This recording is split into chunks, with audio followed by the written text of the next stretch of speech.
আজকে আপনাদের সাথে মিষ্টি কুমড়ার মতো দেখতে একটা নাস্তা রেসিপি শেয়ার করছি। মূলত এটা একটা পিৎজা, কিন্তু এটা বানানোর পর দেখতে এত সুন্দর লাগে, মনে হচ্ছিল এটাকে সাজিয়ে রাখি। আর বাচ্চারা দেখলে তো একদম সারপ্রাইজ হয়ে যাবে যে খুবই আকর্ষণীয়, আর খেতে তো অবশ্যই মজার, যেহেতু এটা পিৎজা। তো চলুন পুরো রেসিপিটা দেখে নিই। এখানে 2 কাপ ময়দার সাথে প্রয়োজনীয় লবণ, চিনি, তেল এবং ইস্ট অ্যাড করে ডোটাকে ফুলে রাখার জন্য রেখে দিয়েছি। এখানে মুরগির মাংসের সাথে সব ধরনের উপকরণ খুব ভালো করে মিশিয়ে নিব, আর মাংসটাকে এখন ভেজে নিচ্ছি। চাইলে আপনারা এখানে সবজি অ্যাড করতে পারেন, তবে আজকে আমি পেঁয়াজ দিয়ে পুরটা তৈরি করে নিচ্ছি। পুরটা কিন্তু তৈরি হয়ে গেছে, আর এদিকে ডোটাও কিন্তু খুব ভালো করেই ফুলে উঠেছে। এখন এই পর্যন্ত কিন্তু সবই ঠিক আছে।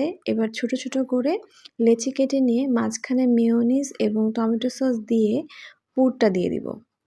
এবারে এটাকে একটা গোল বলের শেপ করে নিব। এই পর্যায়ে এখন মিষ্টি কুমড়ার যে শেপটা আমরা দেব, এর জন্য লাগবে আমাদের কটন সুতা। এই সুতা দিয়ে চারিপাশে এভাবে বেঁধে দিতে হবে।